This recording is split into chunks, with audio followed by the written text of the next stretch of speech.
ప్రజలే నీచంగా ఉన్నారేమో, అందుకే ఈ నీచుల్ని సెలెక్ట్ చేస్తున్నారేమో ఎమ్మెల్యేలుగా, ఎంపీలుగా, సీఎంలుగా. మరి లేకుంటే ఇంత ఘోరంగా మాట్లాడుతున్నారు కదా, మీ కొడుకు అట్లా ఘోరాలు మాట్లాడితే మీరు ఒప్పుకుంటారా? చాచి పెట్టి కొడతారు కదా చెంపకి. కానీ మీరు ఆనందంగా చూస్తున్నారు, ఆహా మా లీడరు అవతలని అమ్మనా బుద్ధులు తిన్నాడని చెప్పి. ఇట్లే కొనసాగిందనుకో, తిట్టుకునేది పోయి మళ్ళీ కొట్టుకునేది వస్తుంది, చంపుకునేది వస్తుంది, ఇవే ఇంకా జరిగేటివి. ఈ అనర్థాలు, ఈ ఎంటర్టైన్మెంట్, ఈ చీప్ ఎంటర్టైన్మెంట్ మీకు కావాల్సిండేది నాయకుల నుంచి.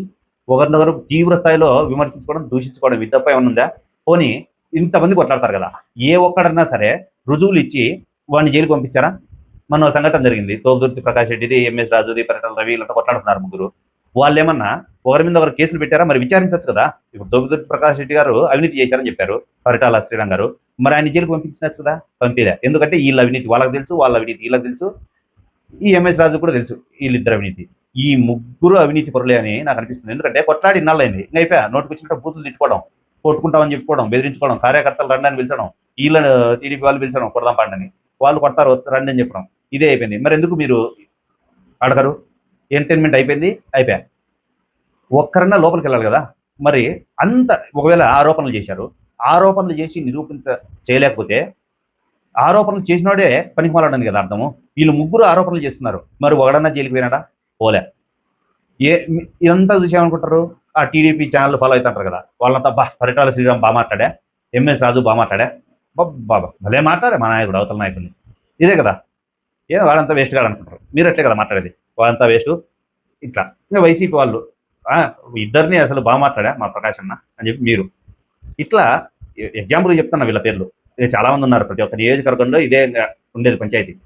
మా ఎమ్మెల్యే బాగా మాట్లాడని వాళ్ళదే సీన్లు కట్ చేసి ప్రచారం చేసుకుంటారు, ఏది మీ ఇన్స్టాలోనో యూట్యూబ్లోనో. యువతలో తిట్టినేది పెట్టరు, వీళ్ళు తిట్టినేది పెడతారు. లేదంటే కొంతమంది ఉన్నారు బయాస్గా, ఆపోజిట్ వాళ్ళు తిట్టినేటి మాత్రం వీళ్ళ ఛానల్లో పెట్టి చూడు వీళ్ళు దుర్మార్గులని ప్రచారం చేసే వాళ్ళు కూడా ఉన్నారు. వైసీపీలో ఉన్నారు, టీడీపీలో ఉన్నారు, జనసేనలో కూడా ఉన్నారు.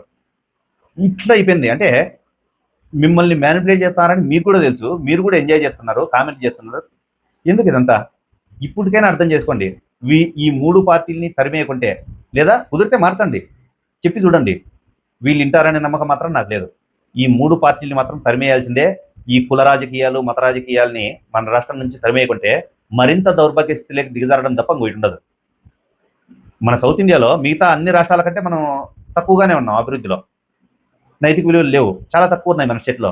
ఇష్టం వచ్చినట్టు తిట్టుకుంటారు నాయకులు, తాగుబోతులు కూడా తిట్టుకోరు. ఈ ఎమ్మెల్యేలు, సీఎంలు, ఈ ఈ మూడు పార్టీల వాళ్ళు కూడా ఎవరైనా తాగుబోతుల్లో అంత నీచంగా తిట్టుకునేది మీరే విన్నారా చెప్పండి?